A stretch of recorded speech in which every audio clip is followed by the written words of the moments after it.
just go solo. This is Solo Travel Talk. Your solo travel advisor is Astrid Clements.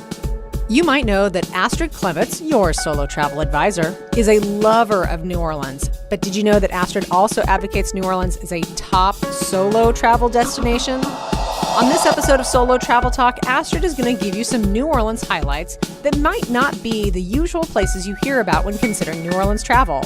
And to make it even more fun, we're going by neighborhood. That's the way New Orleans is laid out. We're going to tour New Orleans by neighborhood. I'm producer Catherine O'Brien, and wow, get ready for a fabulous tour that is inspired and is sure to make you want to go off the beaten path in New Orleans. Let's talk about New Orleans, maybe some of the off the beaten path recommendations for solo travelers, specifically for a New Orleans visit. Okay, well, one of the things you have to think about when you come to New Orleans, before I get into this, there's so many recommendations. So I'm going to try to do some highlight things and think about things that for people who this is their first time or maybe their third or fourth time, that I still think that are good, that even if you could go more, you do go over and over. But what I've done is I've broken this up into areas, because when you come to New Orleans, you really should gear your activities to areas, because if not, you're going to be wasting time, and there's so many things you can do in a particular area. You ought to just stay in that area and do everything you want to do in that area and then move to the next area, okay? So we'll start in the French Quarter where it all started. The first place I think that some people miss, and they shouldn't miss, is the French Market. Now, the French Market used to be much more authentic than it is now, but it still is pretty authentic. I mean, you've got a lot of local vendors who have food outlets where you can buy things like seasoned grilled corn on the cob on stick. I mean, every time I go to the French Market, I get one of these corn cob things. They're so good. I cannot imagine you eating one of those. I know, but they're so good. They're sweet with like Tony Chachere's on it, grilled in foil. I mean, and it's so juicy. It has a little butter on it. I mean, I'm telling you. And then they have some ladies, Italian ladies that bake these fabulous Italian cookies there every day, fresh. I know. And you've got these seafood vendors, these muffaladas. I mean, let me tell you something. The food there is great, and you can sit outside because the market is open air, but it's in a building per se, but it's all open air with arches. And they even at the beginning of it or close to it, they have music playing. Yeah. So it's a fun place. It's right there on the river. And they also have a lot of artisans there that make jewelry. There's one particular guy, I forgot his name. He's been there for like 20 years. He was an architect, and then he decided he was going to make jewelry out of plastic things. I mean, I'm going to wear some of his Mardi Gras pins that he makes the most unusual plastic earrings and pins and bracelets. I love them. I mean, he's got so much soul and artistic creativity in them. I mean, they're just beautiful. And when you wear them, if anybody's ever been down there and know him, they say, oh yeah, that's his work. I mean, I think he eventually will be a book will be written about him because he's a character, but he's really good at this. So you have people like him. You have people who make soap and all these other kinds of voodoo dolls. Oh my gosh, we have people who make their own voodoo dolls, and people who collect these go down there. So, and then of course you've got the cheaper kind of your typical flea market kind of stuff that's there. And some of it is, New Orleans focus. It's like souvenir-like. And then some of it is just, cheap suitcases and that kind of thing. But still, it's fun for a little while. And all along that area, you have, when you walk along that area to the French Market, you've got different boutiques and, like I said, restaurants with music And it's a really nice area. At the beginning of it, it actually kind of starts at Jackson Square, but you'll have Cafe du Monde. So you could start there and then walk through the boutiques and then get to the French Market. So that's a place that people a lot of times don't go because they think, I don't know if I want to do that. But it's I love it. I go there all the time, for that corn. Okay.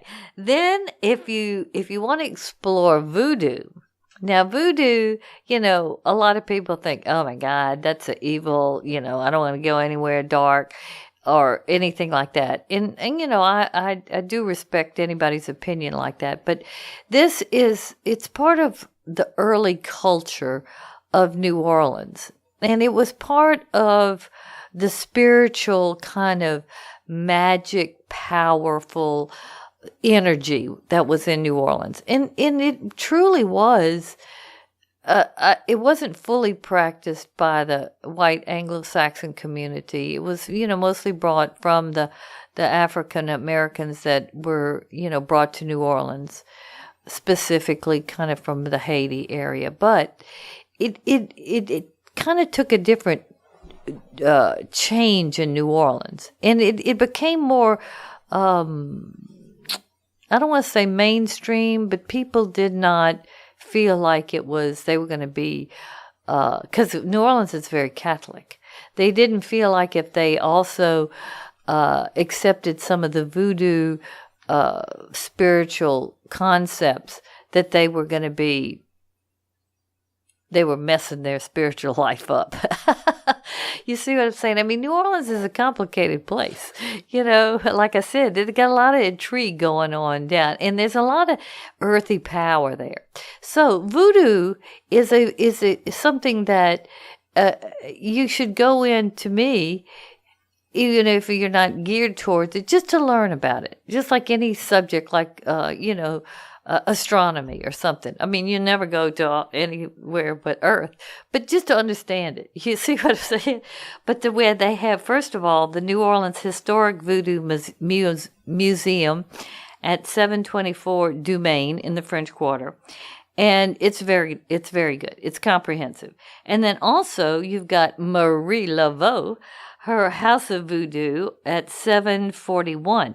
Now, this is not the original Marie Laveau. It's her daughter's house. But it is still, it's got all kinds of artifacts in there. They also have a priestess in there that if you need any kind of spells or whatever. Oh, no, they got all kinds of things going on in there. But it's all interesting. And you have to see how it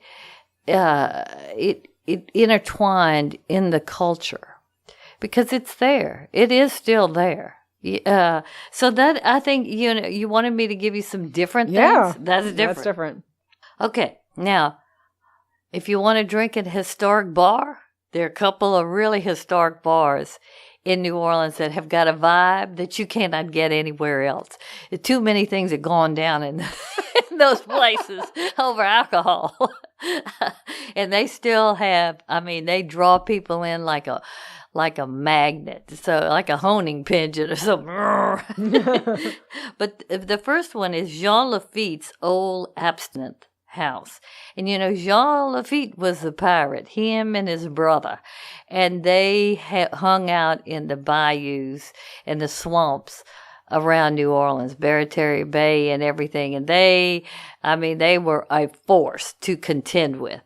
And this particular bar, well, the U.S. was after Jean Lafitte. They wanted to get him out of New Orleans because he was messing up, I guess. He's a pirate. Yeah, exactly. Well, they decided, the British wanted to come in and take us over at that time. So General Andrew Jackson, he decided he was going to team up with Jean Lafitte. Well, they met at this abstinence house, and they cut a deal They were going to work together. Jean Lafitte would not be prosecuted in anything. Would be left alone if his pirates would help the American army and Jackson defeat the British in the War of 1812, of which they did. So you see, New Orleans is different. I mean, they use whatever they need to get the job done. Even if it's absent, they use it. Yeah. So that happened there. And people still love this old bar on Bourbon Street. It's 240 Bourbon Street. Then you got Lafitte's blacksmith shop. Now, what it's famous for is this is the oldest structure in the United States standing. And let me tell you, I don't know how it's standing because it's leaning like the Leaning Tower of Pisa, but it's a bar. And, it's built like in 1722, somewhere in that time. But supposedly that's where he kept his supplies. In everything is where his illegal smuggling activities were headquartered in this building. So I don't think it was ever a blacksmith shop, but it's still, I mean, it's an place to go. And that's pretty astounding that the oldest building in America, which is a bar now, is still so popular. And I mean, don't expect it to be. It is ratty in there, but it's still cool. I mean, it's really got a mystique. That's what I'm trying to share. Then, the next place is not only drink, it has food to it. And it's probably my favorite restaurant in the French Quarter is the Napoleon House. It's right on the corner of Chartres and I think it's Bienville. Yeah, Bienville. But I love this place. It's got the exposed concrete walls and all these old pictures and the old bar itself and the cane-back chairs, or there's a word for those chairs. They're very French. Yeah, and they're like little bistro chair, brasserie kind of chairs. Yes, but they're wood. Yeah, with cane seats. And then outside they have a beautiful courtyard with a fountain. It's an intimate place. The food is very New Orleans. I mean, their avocado shrimp stuffed salad is the avocado was stuffed with shrimp. Oh, God. I have that every time with a glass of wine and that French bread. But it's so wonderful to go and sit in that courtyard. It's so New Orleans. I love it. And then they had to die for shrimp remoulade. But everything there is good. Their po' boys are good. I mean, that is just a great place to go for authentic New Orleans in the French Quarter. Don't miss the Napoleon House. That is really another special place. Then you've got Two Jacks Restaurant, and it's actually spelled kind of weird. Tujacques, but we call it Two Jacks.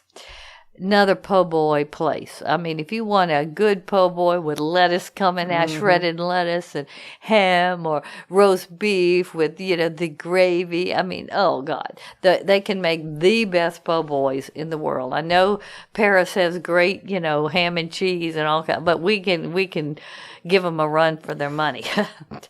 But not only the po' boys, but they have.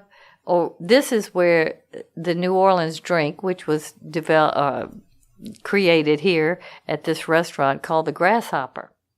And it was really kind of a ladies' drink. A long time ago, they had like the abstinence or the hard drinking. And then, women kind of they had more frou-frou drinks. So this Grasshopper was kind of like that. But it's made of creme de mint, creme de cacao, and heavy cream shaked and strained. If you like that kind of thing, try it out. I mean, I'll never forget when I was young and I didn't really drink, but I knew all about the Grasshopper. And I thought, I'm going to have a Grasshopper. And all you need is one. You probably won't want two, but you might. But it was created right here at Two Jacks. So it's special. Then, of course, Galatoire's Friday lunch in the French Quarter. This is where all of New Orleans the top businessmen, the lawyers, the movers, the shakers, the ladies at lunch. They go and they get started at like 11 and they're there until 4. And they eat and they drink and they party down. Everyone knows the waiters. I mean, the locals have their own special waiters. They have waiters that have worked there for 40 years. I mean, Galatoire's is like the essence of New Orleans, especially on Friday. And it's not a real fancy place. It has that French, those bistro chairs too. It has kind of a French bistro feel. But oh my God, it is history that still people love it. So, if you're there, especially on Friday, try to go. One thing, no reservations. Now you can make reservations. They have next door, they have kind of a modern, like steak-oriented place. That's not the real Galatoire's. You want the real Creole food Galatoire's, with the goûter and the oyster Rockefeller and this is a real old New Orleans food. But you can't make a reservation here. You have to stand in line. And sometimes you do stand in line quite long. So be prepared for that. It's worth it. The locals, they send their runners down to stand in the line for them. They have their own system. But that's a place that try to go to. Then, of course, you have Brennan's. Now, Brennan's was just renovated. It's beautiful. I just went there for my birthday celebration. It is your classic courtyard New Orleans restaurant. They have a fabulous Sunday brunch, jazz brunch. You can eat out in the beautiful courtyard. Their courtyard is big. And they also have restaurants or rooms around the courtyard, or you can go upstairs. It is exquisite. This was an old, huge mansion in the French Quarter. So this is a very special place in the French Quarter. And they have their own special dishes like crepe Suzette or the bananas Foster, which they flame up right in front of you. Then they also have their milk punch, which at my birthday dinner, I ordered milk punch just for old time's sake, because that was another thing when I was young. When my husband first took me to New Orleans, I said, well, I'm going to have a milk punch. And when I saw it on the menu a couple of weeks ago, I thought, I'm going to have this milk punch. It was delicious. It's so good. I love it. And it's just so apropos when you're in this setting. You wouldn't drink a milk punch in New York City. You'd want a martini. But in here, you think, milk punch sounds really good. So, and then I did mention Café Du Monde, which is right there on the river by Jackson Square for beignets and breakfast, or, really wee hours, pick-me-up food. But that in Café Olé. I mean, it's a tourist spot, unfortunately, but it really is very, very New Orleans. They have beignet shops all over. So, but this is the place to go. Hotels, unique hotels in this area is the Hotel Montleone. Very, very historic, but beautiful hotel still. Wonderful Carousel Bar. I mean, the Carousel Bar is one of bars in New Orleans, has been for I don't know how many 150 years. I mean, it actually has a carousel type of function in it, where your chair goes all the way around your bar stool if you sit at the bar, and you can see everybody. And they always have music in there, local singers and stuff. It's just it's a great place to go. I love the Carousel Bar so much. Shout out to Mr. Corey, my bartender there. Well, you see, I mean, the Carousel Bar has just got it. Yeah, okay? It really does. But then you have the Bienville House, which is very classic French Quarter type of building with the courtyard and the rooms around it, and it's very beautiful. So that's one.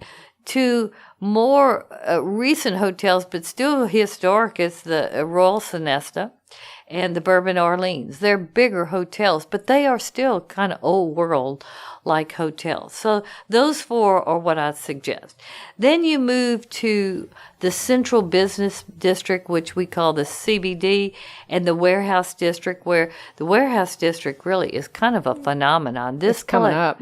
This place was really full of dilapidated warehouses that were on the other side of Canal Street. Like, Canal Street goes down the middle of the heart of downtown.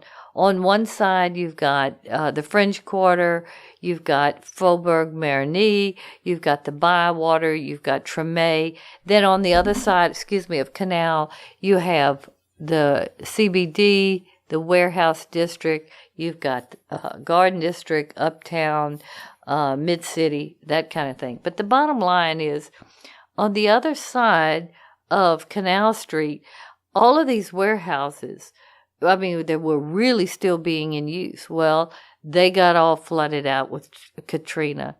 A lot of things, and some of them were really dilapidated. Well, this area got so much money came into it to restore it. So they've got great restaurants there. New, condominiums have been built there. Art galleries. I mean, it is a thriving area of revitalization. I mean, people who are from New Orleans can't believe the Warehouse District is cool, but it has become that way. So the CBD kind of blends into the Warehouse District. So I'm going to talk about both of those. One of the older structures that, was an hangout, hotel and bar, was the Roosevelt Hotel. The Roosevelt Hotel is one of those Grand Dame kind of hotels, but it was where the politicians, whether they were, international, national, or especially Louisiana, Huey Long, he could have lived there. He loved it. He came down there all the time. But this is a place where celebrities and, and the politicians hung out. I mean, it was like a real watering hole and a real place for people to go meet, cut deals, have fun, etc. Well, the heart of it was the Sazerac Bar. And let me tell you, that is another bar like the Carousel that has so many novels could be written about what has occurred and in true stories that happened or hatched in the Sazerac or the Carousel Bar. But the Sazerac is a very elegant Art Deco bar, which it's kind of shocking because there's very little Art Deco in New Orleans. But so that it was very contemporary when that was done a long time ago. But at the Sazerac Bar was the place where the first mixed drink was created. And can you guess what that was? I have one guess. A Sazerac. Yes. But this was created in 1850, and it was a blend of cognac and local bitters by a French Quarter pharmacist by the name of Antoine Peychaud, and that's such an old French New Orleans name. But this drink was the rage. I mean, this was a real man's drink. Mm-hmm. I mean, it was kind of a little bit medicinal, but also, alcoholic. And boy, after a big, heavy New Orleans meal, they'd get into that, and man, their brains would start cooking up all kinds of chicanery. But this place is still very elegant. The Sazerac is still enjoyed by all. And it's a really it's a special place, as well as in the some people call it the Roosevelt. The old timers call it the Roosevelt. More young people call it the Roosevelt. You've got a John Besh restaurant in there, beautiful little a cafe that they have.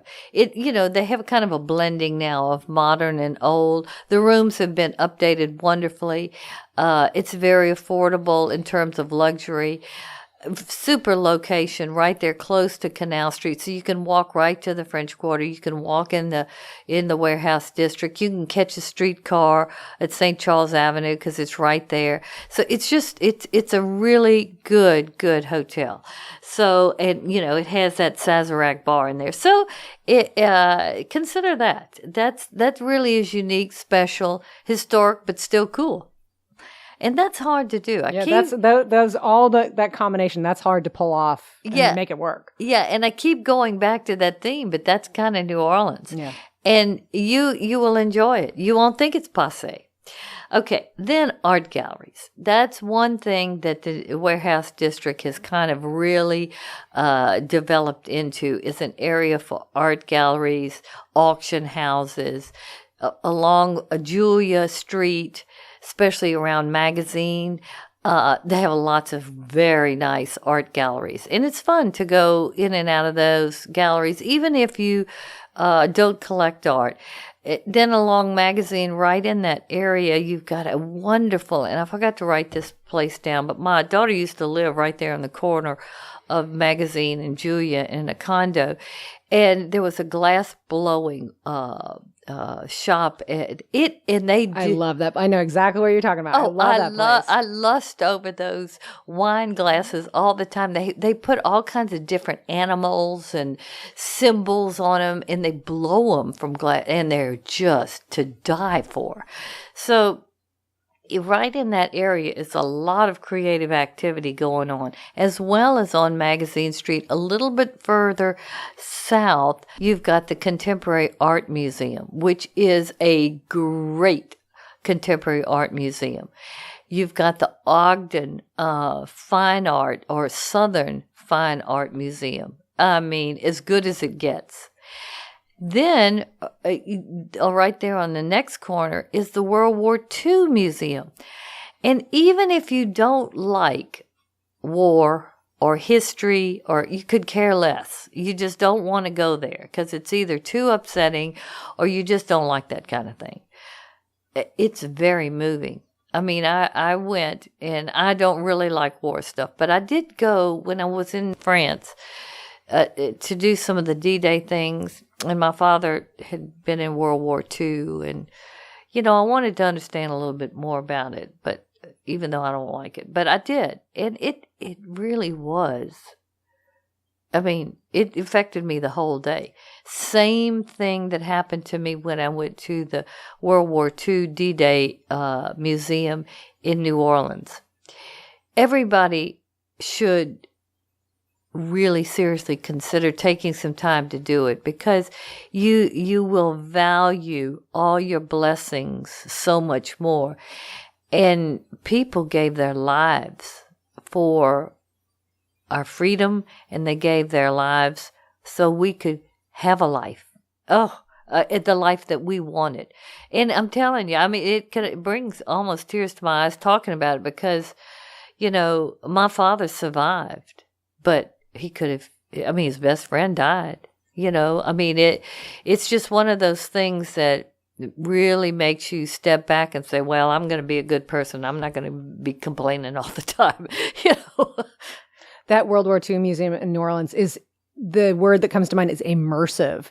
It's like they drop you into a real life story and carry you through. It's an experience. That museum achieves something that I had never really had before. It's a wonderful, wonderful museum. Oh yeah, and actually, Stephen Ambrose, the seed idea for the whole thing. So when you talk about this emotive and immersive, it is because of kind of how the idea came about. They particularly give a lot of attention to just the every soldier. There's a lot of focus on just the average person who was fighting this war, which I wasn't really familiar with. I mean, it was not just focused on sort of the known figures, the top generals or anything like that. It really was about the average person and the effect on the average citizen, like even in Europe. It was very different approach. Yes, it is very powerful. Yeah. So I highly recommend that, even if you don't like history. Yeah. Okay. In terms of food in this area, you've got emeralds, You've got Merrill's. You've got Magazine Kitchen. Well, Emerald's and Merrill's. Let me back up. Emerald, most people who are foodies know anything about food. I mean, he's celebrity chef, the first one really with his shows and everything. And Merrill's is actually named after his daughter. And it's a little bit more fusion kind of food than his original Emerald's, which is right there in the Warehouse District. But those are two really good. You've got Magazine Kitchen, which is fabulous for pho and Vietnamese food. When I tell you it is good, that's another restaurant. I'm always saying to my daughter, let's go have pho. It's just delicious. And then you've also got a place called Mother's. Now, Mother's is where you get soul food extraordinaire. Red beans and rice, po' boys, gumbo, shrimp, crawfish etouffee, gravy coming out of everywhere. I mean, biscuits. I mean, it's like if you need a mother or you need food that will comfort your soul. Yeah, I mean, the brownies are humongous. The pie, pieces of pie, everything is like you're just going, oh, thank you. This food, and it's not expensive. So if that's what you want. In fact, one of the times I was in New Orleans, I was in Mother's. I had this couple in front of me, and they were reading the menu, and they said, "Could you help us with what do you think? Is this etouffee is better or whatever?" And I said, well, what really are you in the mood for? And they said, well, we don't know. We're from Seattle, and we came to New Orleans just to eat at all these different restaurants, and this is the first one we've come to. We don't know what to do. But it's all good at Mother's. Yeah. So, okay. Then you also have the Polo Lounge, which this is in the Windsor Court Hotel. And the Windsor Court used to be it was the most highly rated hotel in the United States for a long time. But this is a very, very shishi watering hole in the CBD. So if you want that experience, you don't want the Sazerac or whatever, the Polo Lounge is really nice too because they always have music in there. And it's just one of those places where you can do a lot of people watching. So, okay. Then one more thing with eating is that you could take the Natchez jazz dinner cruise down the Mississippi on the steamboat, the Natchez steamboat. It's a little touristy with the kaleidoscope, pipes and all that. But the Mississippi, when you get on the Mississippi, you just start feeling what made this place here. And so it's nice. Don't think it's gourmet, but you get the jazz, you get the river, you get some drinking, of course. And it's nice. It's worth doing it if you have enough time. So I just wanted to throw that in. Then, if you want to explore Mardi Gras a little bit more, they have a museum that's called Mardi Gras World. And it's actually where the Mardi Gras floats are still, most of them are made. It's owned by Blaine Kern Studios. But what he's done is he's taken this float factory and also incorporated a museum kind of essence to it. So you can come and see costumes, you can see how the floats are made, you can eat king cake, the mask. You get the history or the feel of how how Mardi Gras is created every year, and the craftsmanship and the artistry that goes into it, and just the whole creative experience of this. And, some people like to do that. I've done it, and I thought it was interesting. I really did, and I'm from here. But, that might not be that important to you, but I throw this out because you wanted unique things. And there's no other place in the United States that builds Mardi Gras floats. There are two others in New Orleans, but this is the big one. And last, shopping. A lot of people, I'm one of them, love to shop. So when I come, I always want to know where's that good boutique? Where's the cool things? Well, in this particular area, you've got Saks Fifth Avenue, which really is one of the best Saks Fifth Avenues. Like I said, New Orleans ladies like to dress. Plus, we have a lot of tourist traffic here, whether it's convention-oriented, festival-oriented, or basically people just want to come to New Orleans. And women like to shop, and this is a great Saks. I mean, it is wonderful. And if you want really nice clothes, ask for Jim Baker. He is my guy that helps me all the time. Wow. And he, I'm a sale shopper. I'll confess to that. And he's always called me. He says, now, this is the time you come in. If you come in now, you'll get the best, but it's going to be on sale. But the bottom line, Jim is very friendly. He has been there for I don't know how long. He has a great taste, and he will help you either put together an outfit or just welcome you to New Orleans, show you where to go in Saks, what this, that, and the other. And I push in that little plug for him because he's a great guy. Yeah, wow. Tell him we sent you. Well, the thing about it is, he's older. I think he's like 73. He could have retired, Forever 10 ago. years Yeah. ago. But he loves to work. He loves helping women. He loves clothes. He just loves life. So Saks is a really good Saks in New Orleans. And then right there on the riverfront, on the other side of Canal, you have the Riverwalk, which is wonderful. The Riverwalk is nothing but an outlet place with like really good stores off Fifth. I don't know all the stores, but they're really good there. So if you want to save some money, just go across the street. So those are two good shopping areas. In the French Quarter, you got all kinds of boutiques, and you'll see that. Next, you got to ride a streetcar. If you come to New Orleans, don't not ride a streetcar. We've got several now. The classic line is from Canal Street down St. Charles Avenue, where you see the gorgeous mansions of old. And these are just humongous, beautiful cotton planter, really wealthy people's mansions along St. Charles Avenue. You go past Tulane and Loyola University, Audubon Park.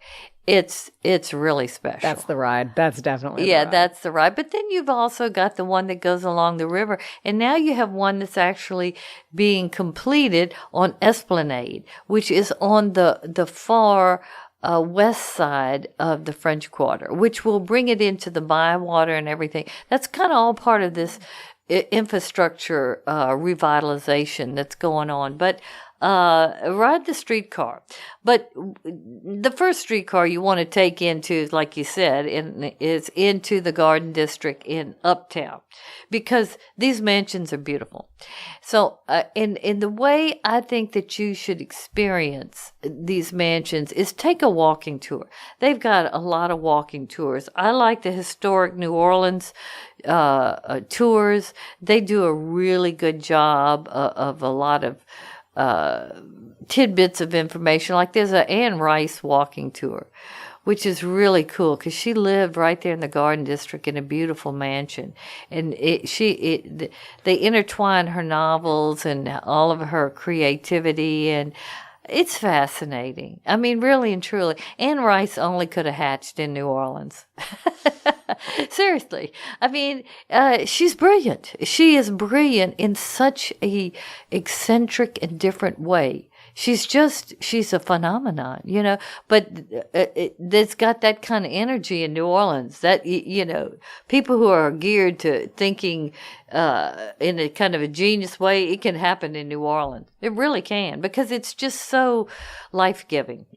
Okay, then got to go talk about food again. You're in Louisiana, and New Orleans is the center of it. Commanders. Commanders in the Garden District on Washington. I mean, you can't get more New Orleans than Commanders. And they have wonderful, like, 3-course lunches that are very affordable. And during the weekday, you get 25-cent martinis. And on Saturday, you have the jazz brunch where they have the jazz bands in there. Let me tell you something. This here again is a historic restaurant that is still cool. All people go to it, locals as well as tourists. It's wonderful, wonderful. And, it will almost make you say, I'm moving to New Orleans. Because it's just such a nice time. It really is. I mean, you talk about affordable luxury. Go have lunch at Commander's. It's really The service alone. Oh yes, and the beautiful decor. I mean, in New Orleans, that's another thing. The interiors in New Orleans, there's a special. They're kind of aristocratic in a warm way. I don't know how to describe it. It's like you're comfortable around all of this beautiful, accessories and tables and chairs. There's a comfort in the way that they do their interiors. That's also old world but modern. I mean, and creative. I mean, you'll see a lot of things like antique French chairs with some kind of fabric that has a painted scene on it, like a painted canvas.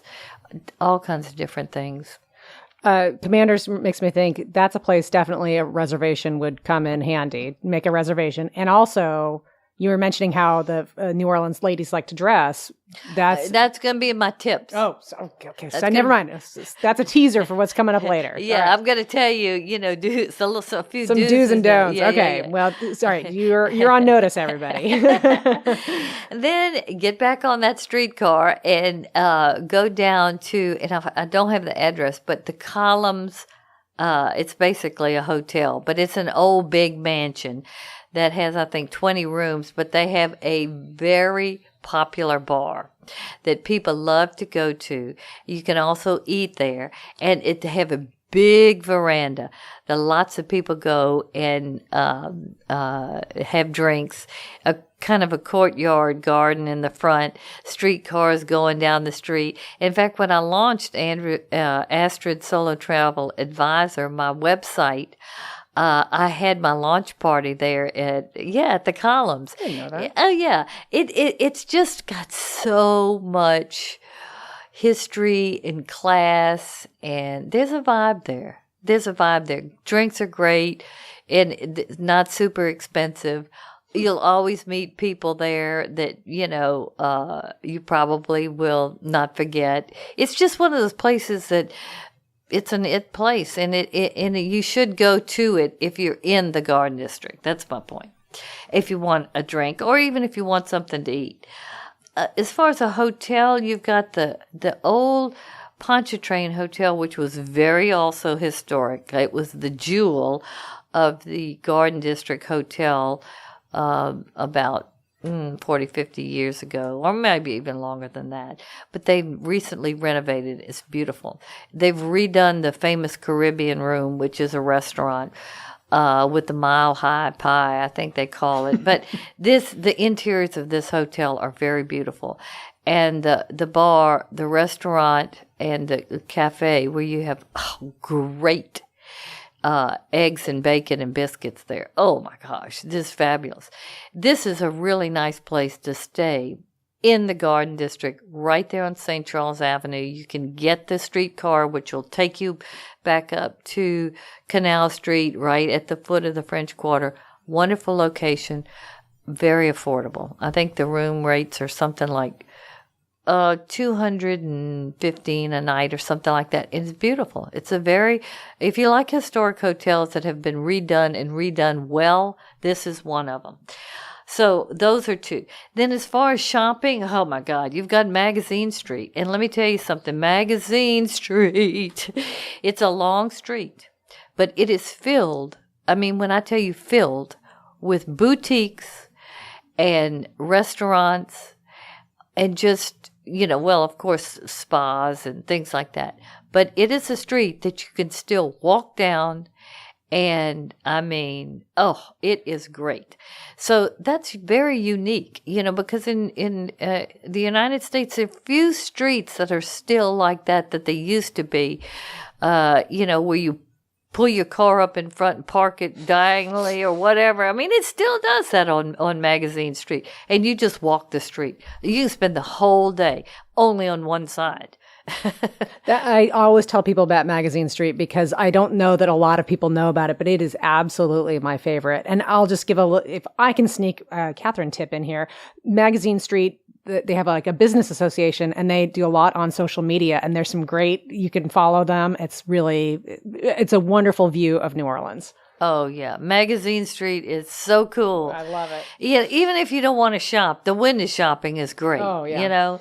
And then two really special stores, and maybe a third one, but two of the real special ones I like is a jewelry store called Mignon Faget. She is a native from New Orleans.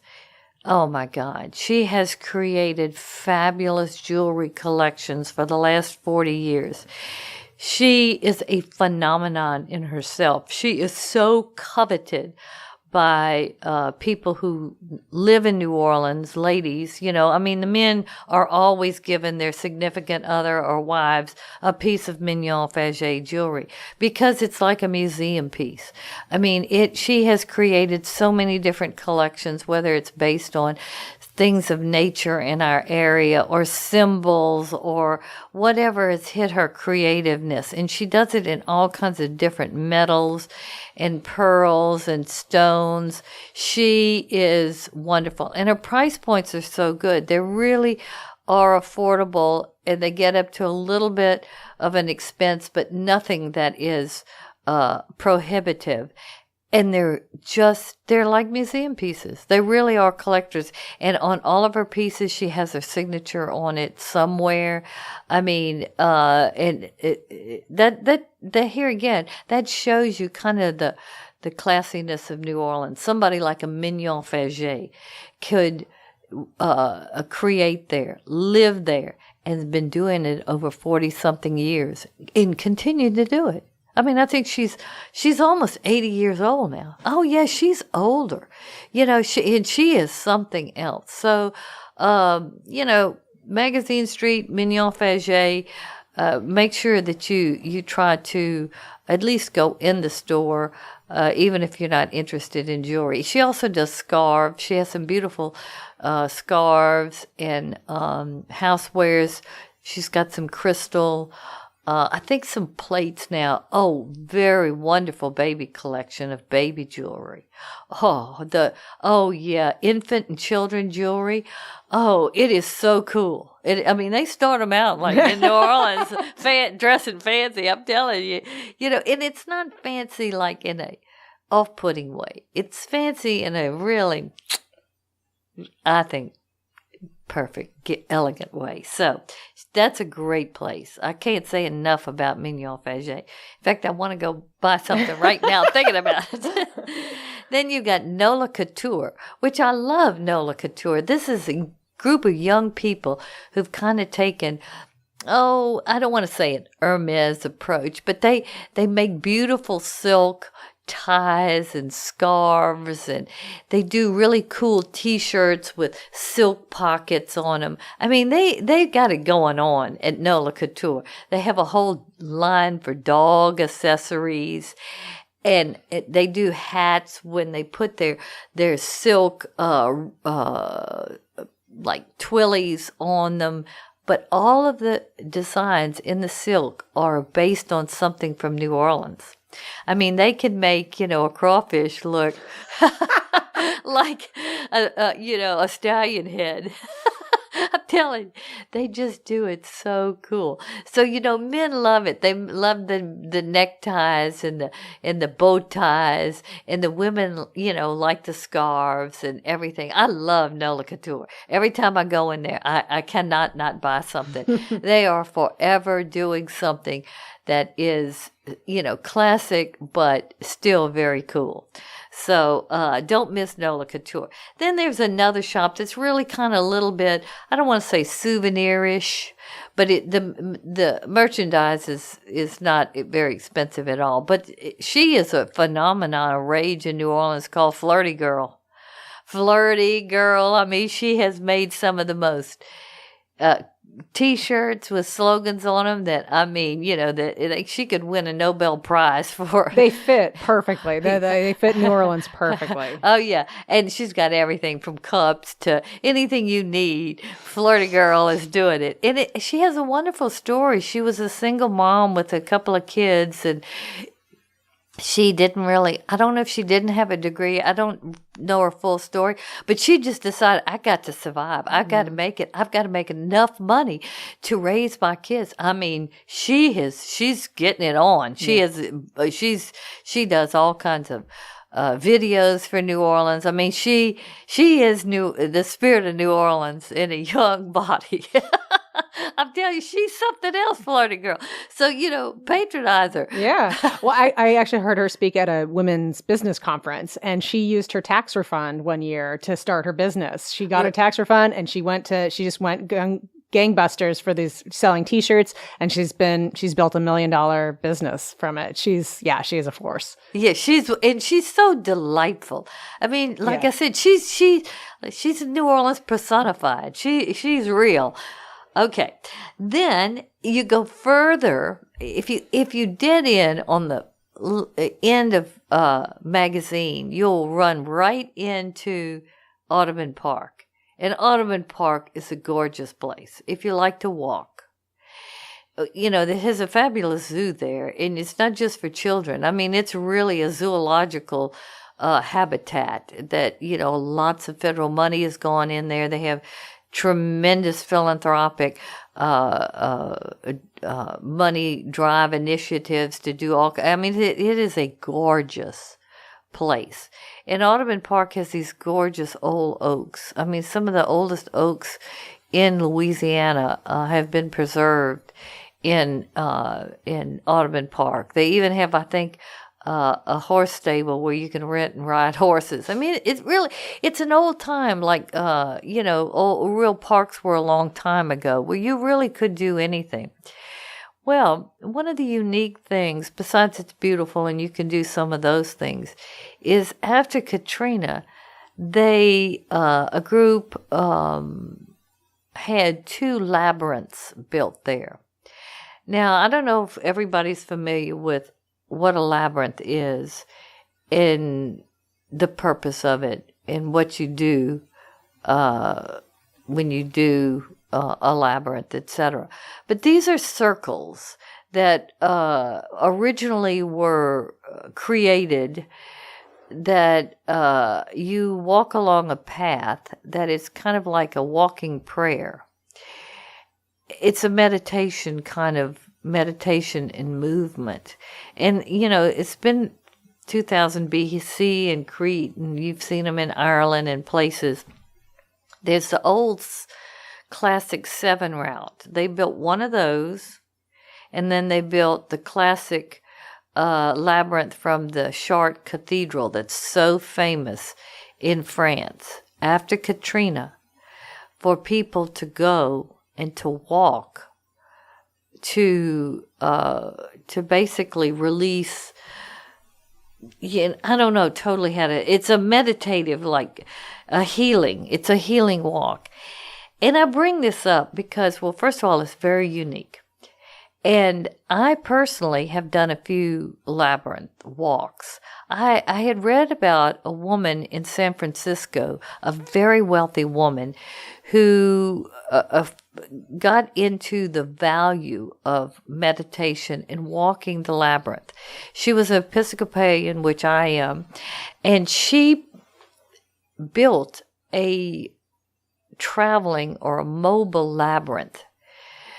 And she had it originally in San Francisco. I think she built a permanent one there. Well, that was my first one.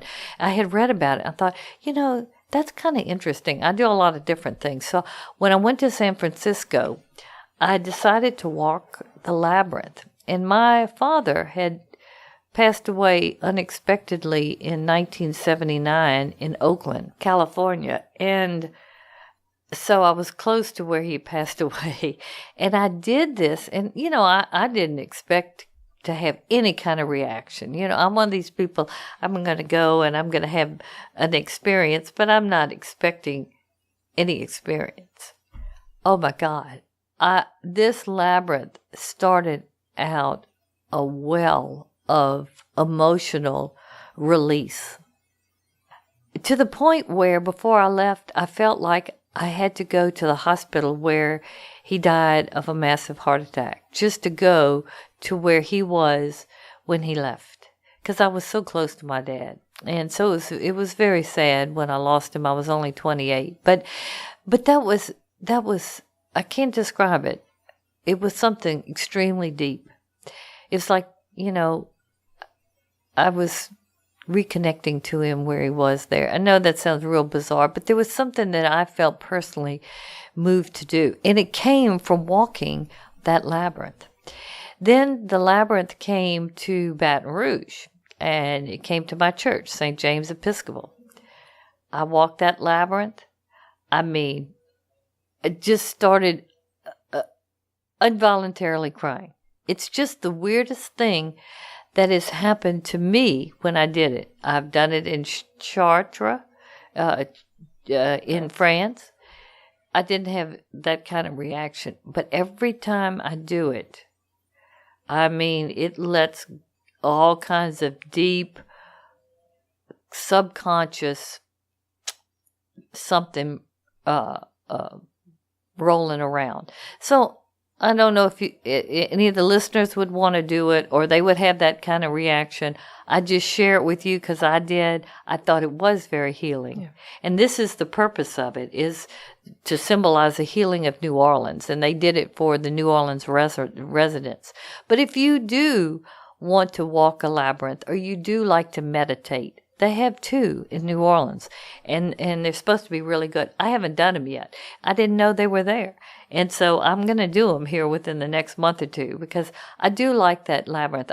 I actually have like a finger labyrinth, and sometimes I do that. Yeah, and it I don't know exactly what it is, but it's in history. The labyrinth had a certain spiritual meaning and power. Significance, yeah. It did. So I'm no mystic by any means, but I like to keep, all these options going. I like to be inspired and do the best I can. So, okay, food and drink in the Garden District in Uptown. We have got Shia.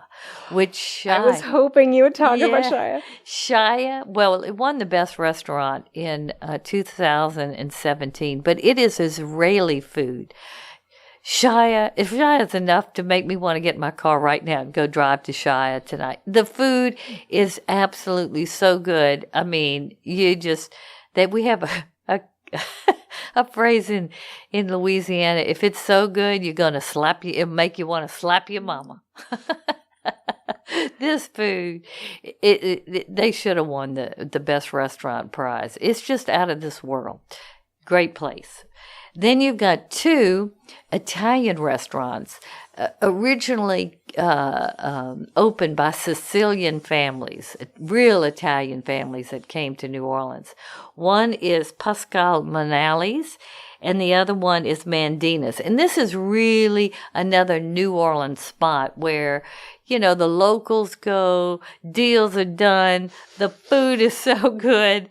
If you like barbecue shrimp, this is where it was created. I mean, these huge shrimp with this barbecue sauce, that the secret sauces they put on it. You don't know where then you get that French bread and you're lapping it up and you're just saying, oh, well, if I gain 5 pounds, I don't care. Oh, wow. I'm just going to eat till I'm sick. It's so good. And then veal parmesan, and, it's a very Italian place, but it's got a lot of that warm soul in it. So those are also 2 different restaurants that some people don't think about, but they are very New Orleans and very, very loved. So I wanted to share those. Then 2 other, I know this is going long, but New Orleans is so wonderful. I have to be like this with New Orleans. 2 other areas are the Faubourg Marigny and Treme. And both of these areas have had a lot of the filming done in it because, Well, a lot of them had homes that were so devastated after Katrina that they went in and got cheap and redid, but the architecture is beautiful in there. Treme is where a lot of the music and in the African community was, lower Ninth Ward, but vibrant, very vibrant. And Treme and Faubourg Marigny is on the other side of Esplanade, which is at the foot of the French Quarter, going towards the river, which I don't know if it's north, south, east, west, but it's towards the river. And it is very much like the beginnings of the Garden District, but the homes are gorgeous, but they're just not mansions. So it's a neighborhood of beautiful older wooden homes and, iron fences and everything, but it's not these gargantuan mansions that you see in the Garden District. So it's got good bones in that area. Well, there's a particular street called Frenchman Street that since Katrina has just really developed it, and it's basically 4 blocks that have live music, bars, restaurants, nightclubs, and lots of art galleries. And it's amazing. This street is hopping from 7 p.m. to 1 a.m. And this art market, this Frenchman Street art market, it stays open to 1 a.m. So if you want to buy arts and crafts, don't worry. You can do it at 1 o'clock in the morning. In New Orleans on Frenchman Street. But it is, any concierge at any hotel will tell a visitor, you have to go to Frenchman Street. Because Frenchman Street really was like Bourbon Street was a long time ago, till it got inundated with the strip clubs, the daiquiri shops, and basically the souvenir shops. I hadn't told you too much about Bourbon Street because the only thing there is, like I said, Jean Lafitte's thing and the voodoo, and there are a couple of, but it's just, I don't know, it's just much more touristy. But yeah. Frenchman Street, that's the way Bourbon Street used to be. Yeah. So it's definitely worth going there. The Spotted Calf and Three Muses are 2 particular drinking and eating spots that people like to go to. So put Frenchman Street on your list. Then the last one is in Treme, and it is called the Blackstreet Cultural Museum. Now, this museum was done after Katrina, and I had gone to convention in New Orleans on housing convention, and they had a New Orleans tour, and I thought, I don't need to go on a New Orleans tour. I know everything about New Orleans, but I just decided I'm gonna do it anyway because you never know, you might learn something. Well, did I learn something? They just opened up this Backstreet Cultural Museum, which is the world's most comprehensive collection of African American culture, especially in how it evolved in New Orleans. So it is so cool. It gets into all the social and pleasure clubs, the processional traditions of mask making, second line, how they cook, the different clubs like the Baby Dolls and the Skull and Bones Gang, anything and everything that is unique to their cultural traditions is documented here. And they have a lot of performances. The Mardi Gras Indians will come out in their regalia and they'll do that, Alan Toussaint, all that stuff. And they'll and everybody, Treme is nothing but a song down there. You walk those streets. You're not surprised Louis Armstrong, hatched out of this area, and Trombone Shorty and all of those. They just got it in their feet. All of them can do that. They can just pick up an instrument and do it and make something happen. And you just feel the soul. So it's worth it. I loved it. I came back, I thought, now that was so cool, and I was completely shocked. So that's a different thing to do. The last couple of things in these next 2 things basically are outside of New Orleans. But if you have the time and you have the curiosity, take a swamp tour. I'm telling you, the swamp tours are very interesting, and they have them either in airboats or kayaking. There are all kinds of formats, and you're going to see alligators, you're going to see wild birds, you're going to see all kinds of stuff, and you're going to see snakes. So if you don't like snakes, maybe this isn't for you. But it's beautiful. I've done several of them, and it's beautiful. It's beautiful, but do not do it in the summertime. You will sweat so much that you'll think, oh my God, this is like, oh, I can't believe. So, but they're interesting. If you like nature and everything, especially if you want to kayak, it's gorgeous. The last one that's outside, per se, of New Orleans are the plantation tours.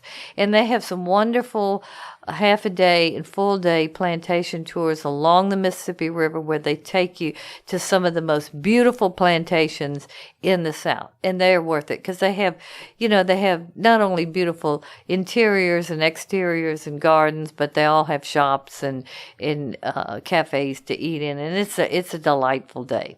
So, and then I'll end with the specialty tours. Now, I'm not a big tour person, but I do like to take specialty tours. And in New Orleans, they're fabulous. Whether they're food tours or like they have the food history tour, the cocktail history tour, which this is done by Dr. Gumbo Tours. But they have garden tours, walking tours, all kinds of stuff.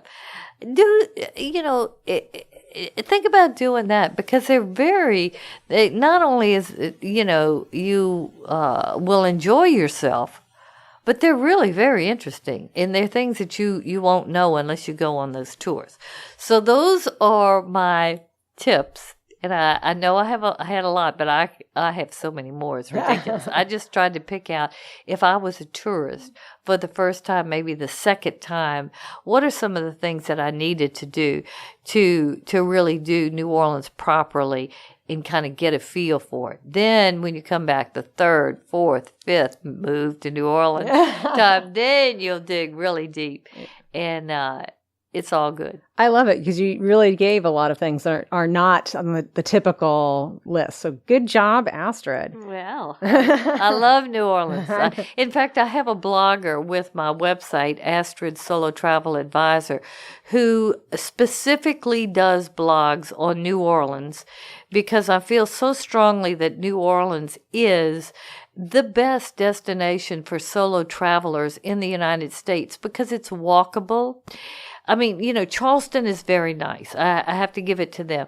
But New Orleans, Charleston, it's a little stiffer than New Orleans. New Orleans just has more of Europe in it. It has more multi-layers in it. And like I said, it's easy to get around, and it's affordable. There's so much to do. You're going to have a good time. You'll have a good time just walking down the street. You don't even have to do anything. Just being there, you just get it. So I have this blogger that is just blogging New Orleans, everything. So go on my website, astridtravel.com. If you want to know stuff about New Orleans, we are building a library of all the cool things that are unique to do in New Orleans. Hey, since you're already going to be on astridtravel.com for all the great New Orleans posts, why don't you grab a copy of Astrid's packing list? This is a handy list that is going to make your next packing, possibly anticipating your trip to New Orleans, it's going to make your packing just a little bit easier. It's well organized. It's a thorough list. All you have to do is give us your email and you can download the packing list right away. This podcast is available on SoundCloud, Stitcher, Spotify, Apple Podcasts, really any of the finer places that podcasts can be found, including just going to Astrid's website, astridtravel.com. There's a whole section just for the podcast. As Astrid says, always please subscribe to the show. Why? Because it actually helps other solo travelers find this valuable information. Thanks for listening, everyone. I'm going to take a moment now and look at my calendar and see when is the next time I can get myself to New Orleans. Hope you enjoyed the show. Thank you for listening. Take care. Bye-bye. Thank you for listening to Solo Travel Talk. Follow Astrid on Instagram, Facebook, and Twitter. To learn more about Astrid or Solo Travel Advisors, visit our website, astridtravel.com.